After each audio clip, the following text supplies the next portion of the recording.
नमस्कार दोस्तों, स्वागत है आप सभी का आइडियल एकेडमी के ऑनलाइन लर्निंग प्लेटफॉर्म में। दोस्तों आज का वीडियो बहुत इंपॉर्टेंट होने वाला है। आज की वीडियो में हम डिस्कस करेंगे इलेक्ट्रॉनिक कॉन्फ़िगरेशन को। ये जो इलेक्ट्रॉनिक कॉन्फ़िगरेशन है ये हमारे एटॉमिक स्ट्रक्चर चैप्टर का लास्ट यूनिट है। इसके बाद ये चैप्टर ख़त्म हो जाएगा। बहुत ही इंपॉर्टेंट होने वाला है सेशन, तो पूरा सेशन देखिएगा ध्यान से। इलेक्ट्रॉनिक कॉन्फ़िगरेशन लिखने का मतलब क्या हुआ, जो इलेक्ट्रॉन्स हैं हमने, आप याद कीजिए, हमने जो छोटी छोटी क्लासेस में याद होगा आपको, इलेक्ट्रॉन कैसे लिखते थे, 2 8 2 ऐसे करके ये 10 इलेक्ट्रॉन्स होते थे, तो हम ऐसे कॉन्फ़िगरेशन लिख देते थे। 12 होता था तो 2 8 यहाँ पे ये 12 हो जाता है। 14 होता था तो यहाँ पर क्या करते थे, 2 8 4 लिखते थे। पहले वाले में 2 इलेक्ट्रॉन आता था, दूसरे वाले में 8 आता था। सिमिलरली 18 32 ऐसे करके आता था। ये लोअर लेवल में हमने सीखा था, अब इसकी कोई ज़रूरत नहीं है। अब हम लोग ऑर्बिटल में इलेक्ट्रॉनिक कॉन्फ़िगरेशन लिखने वाले हैं। इंपॉर्टेंट हो जाता है। आपको याद होगा हमने पिछले सेशन में डिस्कस किया SPDF का।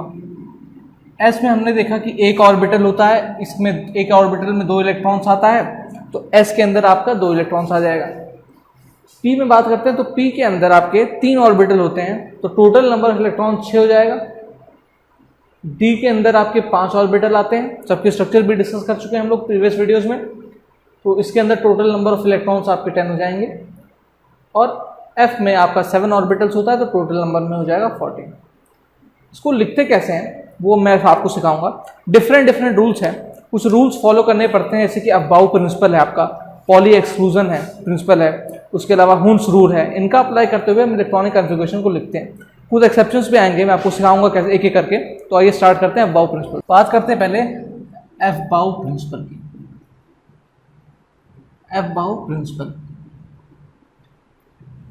अबाउ प्रिंसिपल में होता क्या दोस्तों, ये जर्मन वर्ड है।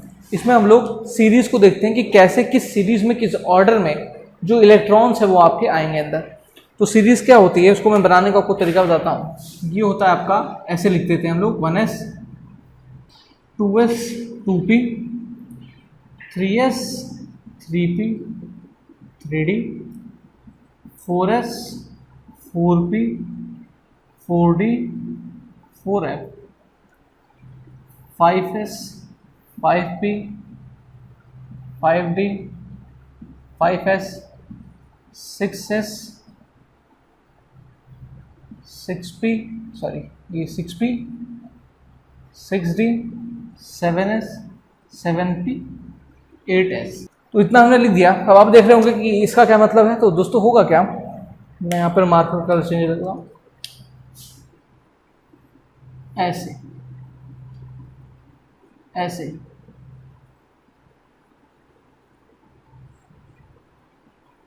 बेसिकली मैं आपको याद करने का तरीका बता रहा हूँ कि किस प्रकार से आप इसको याद कर पाएंगे।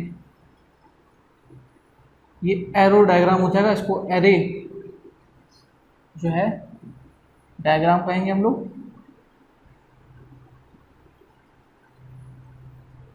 इस तरह से सर्कल्स बना दीजिए।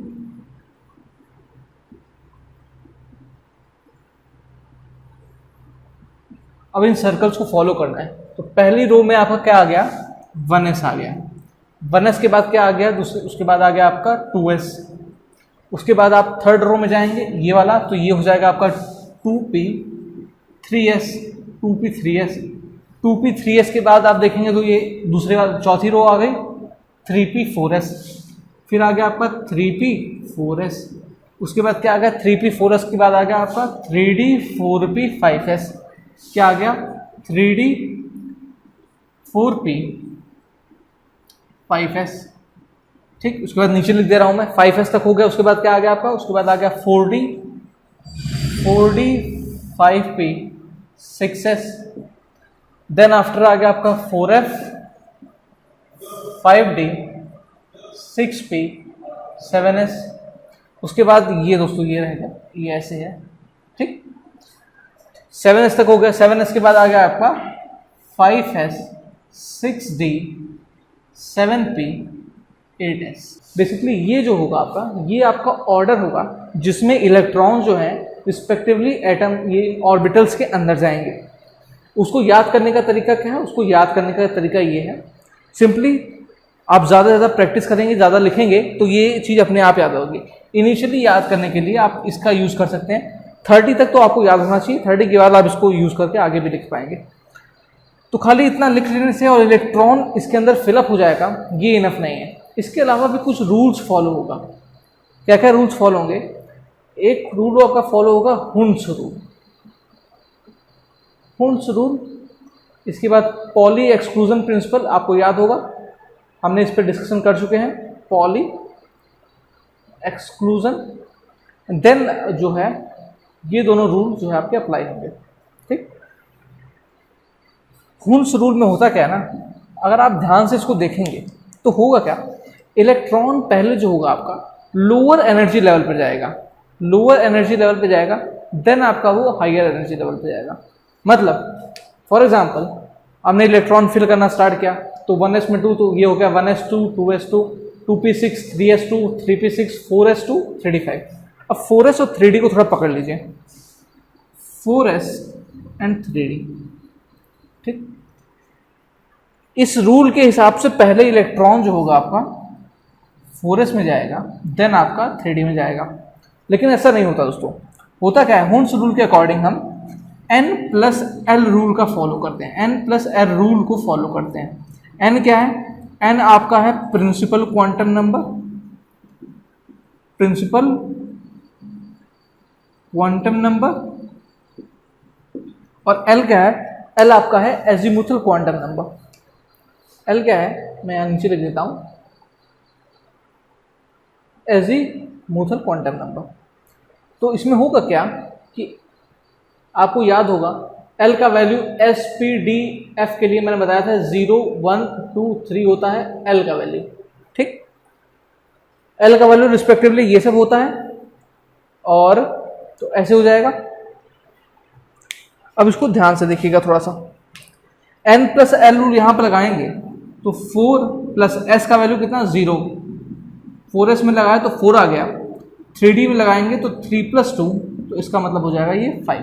तो यहाँ से क्या हो गया, ये वैल्यूज आ गई। इसका मतलब क्या होगा कि एनर्जी जो है 4s की वो आपकी लेस देन है 3d के। अब 4s की एनर्जी लेस देन 3d के है, तो इसका मतलब पहले 4s फिल होगा और बाद में 3d फिल होगा। सिमिलरली आप कंसीडर कर लीजिए यहाँ पर 5s को, एंड 5s के साथ आप इसको कंसीडर कर सकते हैं 5s, और यहाँ पर हो जाएगा आपका 4d, या फिर 5s आप 3d को कंसीडर कीजिए। इन दोनों को थोड़ा ध्यान से कंसीडर कीजिए। थोड़ा ध्यान देने वाली बात यहाँ पर क्या है, इंपॉर्टेंट ये है कि जब आप इलेक्ट्रॉन को फिल करेंगे तो n+l वैल्यू, मान लीजिए n+l वैल्यू जिसकी कम होगी वो पहले फिल होगा, और n+l वैल्यू जिसकी ज़्यादा होगी वो बाद में फिल होगा। लेकिन कभी कभी क्या होगा, n+l की जो वैल्यू है इक्वल आ जाएगी। अगर n+l का वैल्यू इक्वल आ जाता है तो आप किसको प्रेफरेंस देंगे, तब आप प्रेफरेंस देंगे n का वैल्यू जिसमें ज़्यादा होगा। जब n+l का वैल्यू इक्वल आ गया तो आप उस जो है ऑर्बिटल को जो है प्रेफरेंस देंगे जहां पर n का वैल्यू आपका ज़्यादा हो जाएगा। जैसे कि इन दोनों का केस देख लीजिए, 5s में n+l रूल लगाएंगे तो ये हो जाएगा आपका 5, और सिमिलरली यहाँ पर 3d में भी लगाएंगे तो ये हो जाएगा 5। तो यहाँ पर n+l का वैल्यू दोनों का इक्वल आ गया।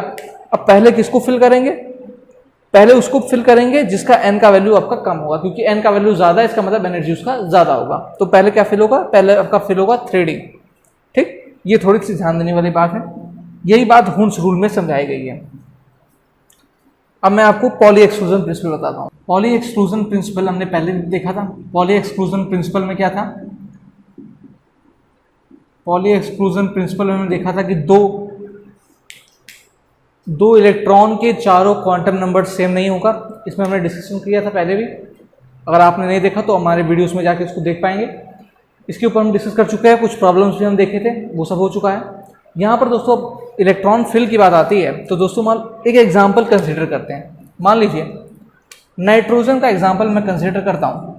नाइट्रोजन के अंदर होते हैं 7 इलेक्ट्रॉन्स, इसको इलेक्ट्रॉन फिल करना स्टार्ट करते हैं। तो कैसे करेंगे, यहाँ पर सबसे पहले 2 इलेक्ट्रॉन्स देंगे 1s2, उसके बाद 2s में देंगे तो 2s2, फिर हो गया आपका 2p में देंगे तो ये हो जाएगा 2p3।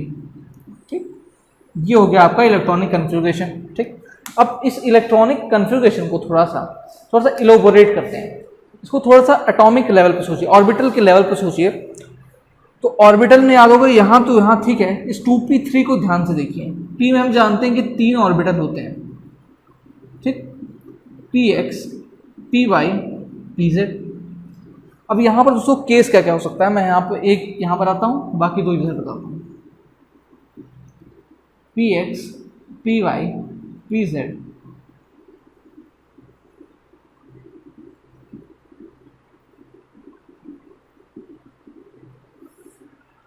अब थोड़ा ध्यान दीजिए दोस्तों, हमने देखा कि यहाँ पर आपका 2p में 3 इलेक्ट्रॉन्स हैं। अब इन 3 इलेक्ट्रॉन्स को अगर हम ऑर्बिटल में फिल करेंगे तो क्या क्या कंडीशन हो सकती है। हो सकता है हम उसको कुछ इस तरह से फिल करें। कैसे फिल करें? 2 इलेक्ट्रॉन्स हमने यहाँ पर एक इलेक्ट्रॉन दिया, यहाँ पर एक इलेक्ट्रॉन दिया और यहाँ पर एक इलेक्ट्रॉन दिया, ठीक। एक कंडीशन क्या हो सकती है कि तीनों में एक एक इलेक्ट्रॉन दे दिया, और एक कंडीशन हो सकती है कि इसमें ऐसे एक इलेक्ट्रॉन दिया और बाकी p में 2 इलेक्ट्रॉन दे दिया। अब ये जो 3 इलेक्ट्रॉन थे, इसको फिल करने की मैंने 3 कंडीशन बता दी। अब बात आती है कि कौन सी कंडीशन होगी ज़्यादा सुटेबल करेगी और कौन सी कंडीशन ज़्यादा प्रेफरेबल होगी। तो होगा क्या दोस्तों कि कंडीशन नंबर जो 2 है आपकी, ये ज़्यादा प्रेफरेबल होगी और ये ज़्यादा करेक्ट होगी। क्यों होगी? अब इसको समझिएगा। होगा क्या कि इलेक्ट्रॉन जो होगा आपका फिल जब आप करेंगे ऑर्बिटल लेवल पे, तो सबसे पहले क्या करेंगे, सारे ऑर्बिटल्स क्योंकि इक्वल एनर्जी के है तो सबको एक एक इलेक्ट्रॉन आप दे देंगे, फिर आप उसकी पेयरिंग स्टार्ट करेंगे। इस बात को थोड़ा ध्यान रखिएगा, ये बात थोड़ी सी ध्यान देने वाली है, ठीक। यानी कि ये कंडीशन बिल्कुल नहीं होगी और ये कंडीशन बिल्कुल नहीं होगी। अगर ऑर्बिटल लेवल पर आपको इसी चीज इलेक्ट्रॉन्स को फिल करने को आएगा तो सबसे पहले अगर एक से ज़्यादा ऑर्बिटल है तो सबसे पहले एक एक इलेक्ट्रॉन सबको दे दीजिए, उसके बाद उसकी पेयरिंग स्टार्ट कीजिए, ठीक। तो यहाँ पर हमने कंसिडर किया एग्जाम्पल नाइट्रोजन का। अगर हम यहाँ पर ऑक्सीजन का एग्जाम्पल कंसिडर करते हैं, यानी कि यहाँ पर 8 इलेक्ट्रॉन्स हो जाएगा। अब 8 इलेक्ट्रॉन्स क्या हो गया, तो सिमिलरली ये आगे वाला पोर्शन तो सेम रहेगा। ये अगर इसको आप ध्यान से देखेंगे 1s2 एंड 2s2 को, तो यानी कि 4 इलेक्ट्रॉन्स की बात हो रही है और 4 इलेक्ट्रॉन्स आपके किस में होते हैं, हीलियम में होते हैं। तो बेसिकली इसको आप हीलियम, इसको आप देखेंगे तो 1s2 एंड 2s2 को आप कंसिडर कीजिए। 1s यहां पर आप खाली 1s को कंसिडर कीजिए, तो हीलियम में एक्चुअल में होते हैं 2 इलेक्ट्रॉन्स, तो ये हो जाएगा आपका हीलियम। बाद में 2s2 एंड 2p3, इसको ऐसे भी रिप्रेजेंट कर सकते हैं। मतलब ये हीलियम के रिस्पेक्ट में रिप्रेजेंट करना मतलब नोबल गैस के जो है नोबल गैसेस के जो है नोबल गैस के रिस्पेक्ट में रिप्रेजेंट करना। आपको याद होगा ग्रुप 18 जो होता है वो नोबल गैस का होता है, उसमें जो आपकी गैसेस होती हैं हीलियम, नियॉन, आर्गन वगैरह, क्रिप्टन। तो सिमिलरली यहाँ पर उन्हीं के रिस्पेक्ट में आप रिप्रेजेंट कर पाते हैं। तो ये आप इसको लिख सकते हैं हीलियम 2s2 2p3। अगर ऑक्सीजन को आपको लिखना होगा तो हीलियम 2s2 2p4। ध्यान देने वाली बात क्या है, यहाँ पर 4 इलेक्ट्रॉन्स है। एटॉमिक लेवल ऑर्बिटल के लेवल पर आप इसको रिप्रेजेंट करेंगे तो इसमें भी p में 3 इलेक्ट्रॉन्स होंगे, 3 ऑर्बिटल्स होंगे। तो यहाँ पर सबसे पहले आप एक एक इलेक्ट्रॉन तीनों को दे देंगे, देन आप पेयरिंग स्टार्ट करेंगे फर्स्ट वाले से। तो यहाँ पर कुछ इस तरह का स्ट्रक्चर आपको मिल जाएगा, ठीक। यहाँ पर दोस्तों जो सारे प्रिंसिपल थे, सारे फॉर्मूले थे, मैंने आपको दिखा दिया। इंपॉर्टेंट क्या हो जाता है, इंपॉर्टेंट आपके लिए ये है कि आप इसको रिवाइज कीजिए, इसको बना बना के प्रैक्टिस कीजिए, ताकि आपको जो ये सीरीज बनाने में कोई प्रॉब्लम ना हो। ज़्यादा से ज़्यादा इसको बना के प्रैक्टिस करेंगे 30 तक तो आपको याद होना चाहिए कि 1s 2s 2p 3s 3p 3d 4s2 4s and similarly on. तो ये आपका हो जाएगा 30 तक 3d तक जाएंगे तो ये 30 इलेक्ट्रॉन्स पूरे हो जाएंगे। आगे का उतना इंपॉर्टेंट नहीं है, लेकिन एग्जाम में पूछेगा तो क्या करेंगे, तो आप इसका यूज़ कर लेंगे। ये इंपॉर्टेंट है, इसको लिख लिख के आप बना बना के प्रैक्टिस कीजिए। सारे रूल्स मैंने डिफाइन कर दिए, लेकिन रूल्स को डिफाइन करने से काम नहीं चलेगा।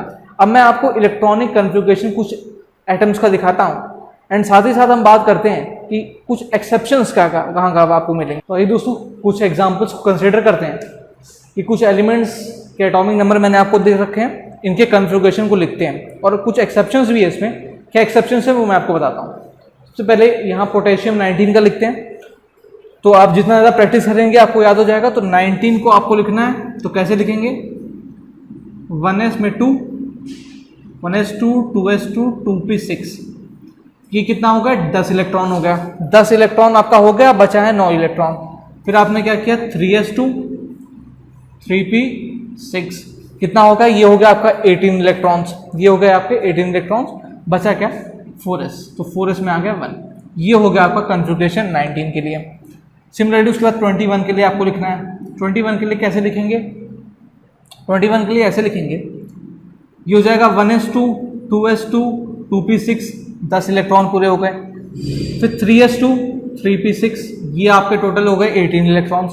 18 होंगे, बचे कितने 3, तो 3 बचे हैं। तो आप जानते हैं 4s पहले भरता जाएगा, 4s2 फिर देन आपका हो जाएगा 3d1, 4s2 3d1। ठीक, यहाँ पर दोस्तों एक चीज़ आपको ध्यान देने वाली है। क्या चीज़ ध्यान देने वाली है, इलेक्ट्रॉन्स तो आप 4s में पहले भरेंगे, 4s में इलेक्ट्रॉन आपके पहले भरे जाएंगे और 3d में आपके इलेक्ट्रॉन बाद में भरे जाएंगे। लेकिन जब आप इसको आयन में कन्वर्ट करेंगे, मतलब ये स्कैंडियम था, अगर आप इसको आयन में कन्वर्ट करने जाएंगे तो इलेक्ट्रॉन सबसे पहले आपका 4s में से एलिमिनेट होगा, इलेक्ट्रॉन फर्स्ट इसमें से एलिमिनेट होगा, एलिमिनेट होगा, सबसे पहले इलेक्ट्रॉन इसमें से निकलेगा। ठीक, क्यों निकलेगा, क्योंकि यहां पर आप देखेंगे n का वैल्यू यहां पर 4 है, ज्यादा n का वैल्यू, तो ये एक्चुअल में बाहर की तरफ रहेगा। जब आप इलेक्ट्रॉन इसको निकालेंगे आयन में कन्वर्ट करने के लिए, तो इलेक्ट्रॉन आपका 4s में से निकलेगा, ना कि 3d में से। ये बात थोड़ी ध्यान देने की है। सिमिलरली अब हम बात करते हैं 24 के, तो 24 का आप इलेक्ट्रॉनिक कॉन्फ़िगरेशन लिख लीजिए। बिल्कुल सिमिलरली हम लिखेंगे, क्या हो जाएगा 1s2 2s2 2p6, ये हो गए आपके 10 इलेक्ट्रॉन्स। 3s2 3p6, ये हो गए 18। अब 18 आपके हो गए, बचे कितने, आपके बचे हैं 6, तो ये हो जाएगा 4s2 3d4। ठीक, ये हो गया आपका 26। ठीक, अब ये आपने बना दिया। लेकिन दोस्तों ये जो है ये एक्सेप्शन होता है। एक्सेप्शन क्या होता है, अब मैं आपको बताता हूँ। होता क्या है कि ये इलेक्ट्रॉनिक कॉन्फ़िगरेशन तो आपने लिख दिया, यहां से यहां तक तो कोई दिक्कत नहीं, बिल्कुल सही है। यहां पर थोड़ा सा चेंज हो जाता है, ये हो जाता है आपका 4s1 3d5। क्या हो जाता है 4s1 3d5। अब बात आती है कि ये ऐसा क्यों हो जाता है, तो ये इसलिए ऐसा हो जाता है, आप याद रखेंगे हमेशा, क्योंकि half filled and full filled, half filled and full filled orbitals are more stable, orbitals are more stable. या तो आप ऐसे इसको एक्सप्लेन कर सकते हैं, या फिर ऐसा कह सकते हैं कि symmetric orbitals are more stable, ये इसका रीजन होता है। ठीक, ये एक्सेप्शन है, इसको आप हमेशा याद रखेंगे, ध्यान देने वाली बात है यहाँ पर। ठीक, होता क्यों है ऐसा, आप आपके मन में आ रहा होगा। होता ये है कि इसको ऑर्बिटल लेवल पे आप समझेंगे तो बेसिकली इसको number of movement of electrons के रिस्पेक्ट में समझाया जाता है। मतलब होता क्या है कि ये 4s हो गया आपके, 4s में ये आपके 2 इलेक्ट्रॉन्स हो गए, ये हो गया आपका 3d। ठीक, तो यहां पर आपके हो गए 4 इलेक्ट्रॉन्स, मान लीजिए, तो 1 2 3 4। तो यहां पर होता क्या है कि इलेक्ट्रॉन यहां से मूवमेंट करता रहता है, उसको मूवमेंट के बेसिस पे समझाया जाता है कि ऐसे से ये मूवमेंट करेगा तो पॉसिबल नंबर ऑफ चांसेस कितना ये मूव कर पाएगा फर्दर लेवल के लिए। तो आपने देखता रहता है कि इसमें कम होता है। सिमिलरली जब इसको 1 इलेक्ट्रॉन के रिस्पेक्ट में कर देते हैं तो नंबर ऑफ मूवमेंट जो होते हैं इसके बढ़ जाते हैं। इसको ऐसे एक्सप्लेन किया जाता है, लेकिन ये थ्योरी उतना जो है अच्छी नहीं लगती। अगर आपसे कोई रीजन पूछेगा तो रीजन खाली आप यही बता देंगे कि half filled and full filled orbitals are more stable, या फिर कह सकते हैं symmetric orbitals are more stable, इसलिए ये केस हो जाता है। यहां पर ये ऐसे कन्वर्ट हो जाता है। बाकी आगे के तीनों देख ले। क्रोमियम तक हमने देख लिया था, अब हम आयरन की बात करते हैं। 26 का कॉन्फ़िगरेशन लिखते हैं। ठीक, 26 का लिखेंगे तो कैसे लिखेंगे 1s2 2s2 2p6, यहां तक कितना हो गया 10 इलेक्ट्रॉन्स हो गए। 2p6 के बाद आपका हो गया 3s2 3p6, यहां तक आपके हो गए 18 इलेक्ट्रॉन्स। ठीक, 18 हो गए। अब आप क्या लिखेंगे 4s2 आपने लिख दिया, तो ये हो गया आपके 20 इलेक्ट्रॉन्स। अब बचे कितने 6, तो ये हो गया आपका 3d6। ये हो गया इसका इलेक्ट्रॉनिक कॉन्फ़िगरेशन।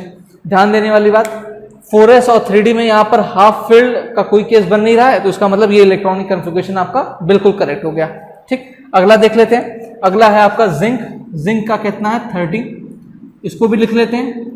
इसमें आप लिखेंगे तो बिल्कुल 1s2 2s2 2p6 10 इलेक्ट्रॉन्स हो गए, 3s2 3p6 4s2, यहाँ तक आपके ओवरऑल 20 इलेक्ट्रॉन्स हो गए। अब 20 हो गए, बचे कितने 10, तो 3D में आप पूरा फिल कर देंगे, 3D हो जाएगा आपका 10, ओवरऑल आपके यहाँ पर 30 इलेक्ट्रॉन्स हो गए। यहाँ पर ये दोनों फुलफिल है, कोई दिक्कत नहीं है। ठीक, अगला देख लेते हैं 29 कॉपर का। ठीक, इसको अब बनाते हैं। तो इसमें क्या होगा, यहाँ तक तो हमने देखता है कि 4s2 तक 20 हो जाता है, तो 4s2 तक 20 होता है, तो 20 तक लिख लेते हैं। 1s2 2s2 2p6 3s2 3p6 4s2, ये हो गया आपके 20 इलेक्ट्रॉन्स। अब 20 हो गया, बचे कितना 9, तो लास्ट में आपका हो जाएगा 3d9। ठीक, ये हो जाएगा आपका इलेक्ट्रॉनिक कॉन्फ़िगरेशन, ऐसा आपको लगता है। लेकिन ये यहाँ पर भी एक्सेप्शन है। क्या एक्सेप्शन है, ध्यान से देखिए लास्ट वाले को। अभी मैंने आपको क्रोमियम के केस में बताया था कि half filled and full filled are more stable, तो यहाँ पर लास्ट में ये कन्वर्ट हो जाता है 4s1 एंड 3d10 में। ठीक, अब देखिए ये हो गया आपका हाफ फील्ड 4s और फुल फिल हो गया आपका 3D। ठीक, तो ये हो जाएगा आपका ज्यादा stable as compare to previous वाला। ठीक, ये सारी बातें थोड़ी सी ध्यान देने की है, इसको आप नोट कर लीजिएगा। अब दोस्तों हमने बहुत सारे एलिमेंट्स का हमने देख लिया कि क्या इलेक्ट्रॉनिक कॉन्फ़िगरेशन होता है। अब थोड़े से आयन्स को मैं आपको दिखाता हूं कि आयन में क्या होगा। आयन के केस में मैंने आपको पहले बता दिया कि पहले इलेक्ट्रॉन्स आपके 4s में से निकलेंगे, देन आपका 3D में से निकलेंगे। ठीक, वो बात थोड़ी सी ध्यान देने की है। और एग्जैक्ट कॉन्फ़िगरेशन लिखने के बाद आप इलेक्ट्रॉन्स को निकालेंगे तो ज़्यादा प्रेफरेबल होगा, नहीं तो आपको बहुत ज़्यादा कन्फ्यूजन होती है इन एक्सेप्शन के केसेस में। ठीक है, अब हम आयनिक कॉन्फ़िगरेशन के ऊपर बात कर देते हैं। इन्हीं कॉन्फ़िगरेशन में हम लोग अगर आयनिक देख लें दोस्तों, तो यहाँ पर क्या होगा, मान लीजिए K+ का आपका पूछ लिया जाए। ठीक, यहाँ पर आपका पूछ लिया जाए 2+ का, क्रोमियम आपको फिर से पूछ लिया जाए 2+, Fe2+ या फिर जो है Fe3+ पूछ लिया, जिंक में आपका +2 पूछ ले एंड कॉपर में आपका +1 पूछ ले। इन्हीं एलिमेंट्स के हम लोग आयनिक कॉन्फ़िगरेशन को थोड़ा देख लेते हैं। लास्ट के 3 हमारे सामने हैं, तो इनको देख लीजिए थोड़ा। ठीक, होगा क्या कि आपको +1 वहां बोला है, अब +1 वहां पर हो रहा है, तो मैंने आपको बताया क्या 4s में से इलेक्ट्रॉन निकल जाएगा एंड 3D वैसा का वैसा रहेगा। तो इलेक्ट्रॉनिक कॉन्फ़िगरेशन आप लिखेंगे तो ये हो जाएगा 1s2। सबसे पहले आप लोग ये कॉन्फ़िगरेशन लिखेंगे ओरिजिनल एलिमेंट का। ओरिजिनल एलिमेंट का लिखने के बाद आप इलेक्ट्रॉन निकालेंगे तो आपका एग्जैक्ट आ जाएगा एज कंपेयर टू आपने इलेक्ट्रॉन निकाल दिया, फिर आपने देखा कि 28 जो है इलेक्ट्रॉन है, तो 28 का फिल कर दिया। ऐसा करेंगे तो चांसेस गलत होने के ज़्यादा बढ़ जाएंगे। तो आप पहले कॉन्फ़िगरेशन लिख दीजिए, फिर इलेक्ट्रॉन को निकालिए। तो यहाँ पर क्या होगा, 28 की बात है तो 1s2 2s2 2p6, ये इलेक्ट्रॉन निकल गया। 3s2 3p6 3d10, देख लीजिए 28 हो रहा होगा। ये हो गया आपका 10, ये हो गया 10 20, ये हो गया 28, ये हो गया बिल्कुल आपका करेक्ट। सिमिलरली 30 के केस में, 30 के केस में +2 का केस है, तो +2 का है तो ये जो है ये आपका एलिमिनेट हो जाएगा ऐसे करके। ये हो गया एलिमिनेट, तो बचा क्या आपका, ये हो गया आपका कॉन्फ़िगरेशन +2 के केस में। सिमिलरली यहाँ पर +2 एंड +3 दोनों का केसेस है। अब +2 +3 दोनों केसेस है, तो थोड़ा देखिए। +2 का केस होगा तो क्या होगा, आउटर मोस्ट इलेक्ट्रॉनिक कॉन्फ़िगरेशन पर थोड़ा ध्यान देना है। यहां तक तो कांस्टेंट रहेगा। अब 4s2 एंड 3d6 में से अगर आप +2 निकालेंगे तो 4s में से दोनों इलेक्ट्रॉन निकल जाएंगे, बचेगा क्या आपका 3d6, यानी कि +2 के केस में क्या हो जाएगा 3d6 हो जाएगा। +2 के केस में आपका हो जाएगा 3d6। +3 का केस करेंगे तो क्या होगा, 2 इलेक्ट्रॉन्स आपके निकल जाएंगे 4s में से, 1 इलेक्ट्रॉन इससे निकल जाएगा तो बच जाएगा आपका 3d5। ठीक, बाकी ये सब सेम रहेगा। +3 के केस में ये हो जाएगा 3d5, +2 के केस में 3d6 हो जाएगा। ठीक, ये हो गया। बाकी यहाँ पर बाकी इन दोनों की बात कर लेते हैं दोस्तों। ये पोटेशियम प्लस आयन का देखते हैं, 19 इलेक्ट्रॉन्स है। कॉन्फ़िगरेशन लिख लेते हैं जल्दी से। क्या कॉन्फ़िगरेशन हो जाएगा, 1s2 2s2 2p6 10 इलेक्ट्रॉन्स हो गए, 3s2 3p6 4s1, ये हो गया आपका 10 इलेक्ट्रॉन्स, ये हो गया आपके 3 इलेक्ट्रॉन्स। +1 का केस है तो ये आपका जो 4s है ये आपका हट जाएगा, ये हो जाएगा आपका +1 का कॉन्फ़िगरेशन। ठीक, अब देख लेते हैं स्कैंडियम का। स्कैंडियम में क्या होगा, 21 लिख लेते हैं, 1s2 2s2 2p6 3s2 3p6 4s2, ये हो गया आपका 20 3d1। ठीक, यहाँ पर क्या है, +2 का केस है। +2 का केस है तो क्या होगा दोस्तों, 4s में से इलेक्ट्रॉन निकलेंगे ना कि 3d में से। ये आपको बाहर दिख जरूर रहा है लेकिन ये 3d जो होगा वो अंदर की तरफ ही रहेगा। पहले इलेक्ट्रॉन फिल भी इसमें होगा 4s में और निकलेगा भी 4s में से। तो 4s में से 2 इलेक्ट्रॉन निकल जाएंगे तो 4s2 गायब हो जाएगा, आपका बचेगा ये। ठीक, ये हो गया आपका कन्फिग्रेशन। इसके बाद क्या है, क्रोमियम का। क्रोमियम जो एक्सेप्शन था हमने बात कर ली थी अभी, ये हो जाएगा 1s2 configuration 2s2 2p6 3s2। ठीक, 3s2 3p6 4s1 3d5। ठीक, ये हो गया 24 की बात है, ये हो गया इसका कन्फिग्रेशन। यहाँ पर एक्सेप्शन था, ये हाफ फिल्ड का केस हो जाता था। यहाँ पर आपको +2 का केस देखना है तो +2 में क्या होगा, एक इलेक्ट्रॉन आपका इसमें से निकल जाएगा और एक इलेक्ट्रॉन आपका इसमें से निकल जाएगा, ये हो जाएगा आपका 3d4। ये हो जाएगा आपका फाइनल कन्फिग्रेशन। दोस्तों मैं बार बार यही बात बोलूंगा कि सबसे पहले आप जो है ओरिजिनल का कन्फिग्रेशन लिखिए, देन आप उसमें से इलेक्ट्रॉन को निकालिए। इससे आपका काम आसान रहेगा, गलती बिल्कुल नहीं होगी। अगर आप पहले निकाल कर फिर कन्फिग्रेशन लिखेंगे तो आपके गलत होने के चांसेस बढ़ जाएंगे। ठीक, इलेक्ट्रॉनिक कन्फिग्रेशन हमने एलिमेंट्स का देख लिया, आयंस का देख लिया। अब इसमें कुछ क्वेश्चंस दोस्तों आते हैं। किस तरह के क्वेश्चंस आते हैं, n+l के ऊपर क्वेश्चन आ जाते हैं। ठीक, n+l के ऊपर क्वेश्चन आ जाते हैं कि सबसे ज्यादा एनर्जी कौन सा है, लीस्ट एनर्जी का ऑर्बिटल कौन सा है, मैक्सिमम एनर्जी का ऑर्बिटल कौन सा है। 2 ऑर्बिटल आपको दे देगा, मान लीजिए 4s दे दिया एंड 5s दे दिया, या फिर 4p दे दिया और 5s दे दिया। अब आपसे पूछ लेगा कि इसमें से लीस्ट एनर्जी किसकी है, तो आप क्या करोगे, n+l रूल को लगाओगे और यहाँ पर आप जो है आसानी से आपको पता चल जाएगा किसकी एनर्जी लो है किसकी हाई है। ठीक, n+l का वैल्यू जिसका लो आएगा उसका एनर्जी जो होगा वो लो होगा। ठीक, अगर दो जो है चीजों का वैल्यू इक्वल आ जाएगा तो n का वैल्यू देखेंगे, जिसका n का वैल्यू कम होगा उसका एनर्जी भी लो होगा। इस पर क्वेश्चंस आ जाते हैं।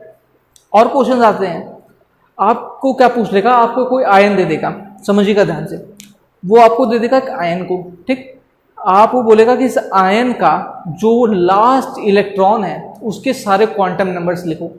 ठीक, सारे क्वांटम नंबर लिखो मतलब तो होगा क्या कि सबसे पहले आपको इलेक्ट्रॉनिक कन्फिग्रेशन लिखना पड़ेगा, वो जो उसका लास्ट ऑर्बिटल उसको पकड़ना पड़ेगा।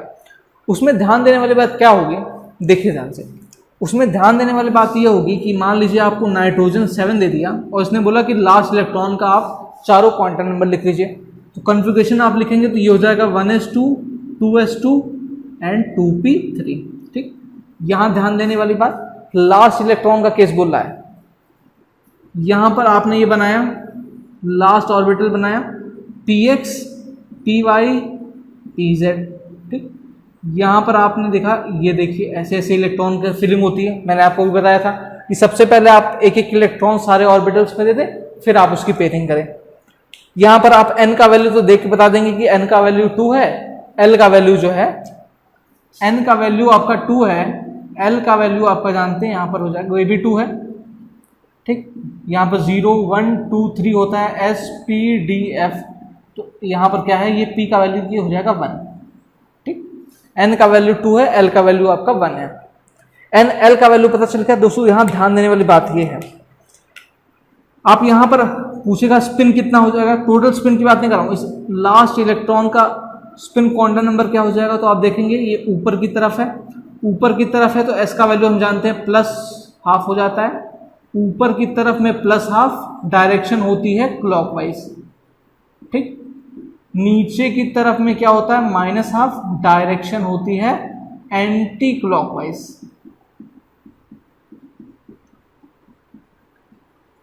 ये बात थोड़ी सी ध्यान देने की है। ठीक, कभी कभी आपसे टोटल स्पिन पूछ लेगा कि टोटल स्पिन क्या है, तो टोटल स्पिन क्या होगा, इन तीनों के स्पिन को आप ऐड कर देंगे, यानी कि 1/2 + 1/2 + 1/2, यानी कि 1 होल 1/2, ये हो जाएगा टोटल स्पिन। इस तरह के क्वेश्चंस भी आते हैं। बहुत तरह के क्वेश्चंस हैं जो एटॉमिक स्ट्रक्चर्स में खाली इस सेक्शन से रिलेटेड आएगा। इसका मैं सेपरेट PDF आपको प्रोवाइड करूंगा, हमारे टेलीग्राम चैनल पे बहुत जल्द अपलोड हो जाएगा वो, उसको जाइए, सॉल्व कीजिए, और अगर कोई क्वेरीज हो तो आप वहीं हमसे पूछिएगा, उसका सॉल्यूशन भी हम लोग टेलीग्राम के ही चैनल पर प्रोवाइड करेंगे आप दोस्तों। इसी टॉपिक के साथ आज का ये पूरा चैप्टर जो एटॉमिक स्ट्रक्चर का खत्म होता है। अगर कोई क्वेरीज हो तो आप हमें टेलीग्राम पर भेज सकते हैं। इस चैप्टर से रिलेटेड जो इंपॉर्टेंट क्वेश्चंस हैं उनका PDF फॉर्म में आपको हमारे चैनल पर मिल जाएंगे। चैनल, उस टेलीग्राम के चैनल का लिंक मैं डिस्क्रिप्शन में डाल रहा हूँ। इसके अलावा आप हमें इंस्टाग्राम पे भी फॉलो कर सकते हैं। वीडियो पसंद आया तो लाइक करें, ज़्यादा से ज़्यादा शेयर करें और चैनल को सब्सक्राइब कर लें। Thank you.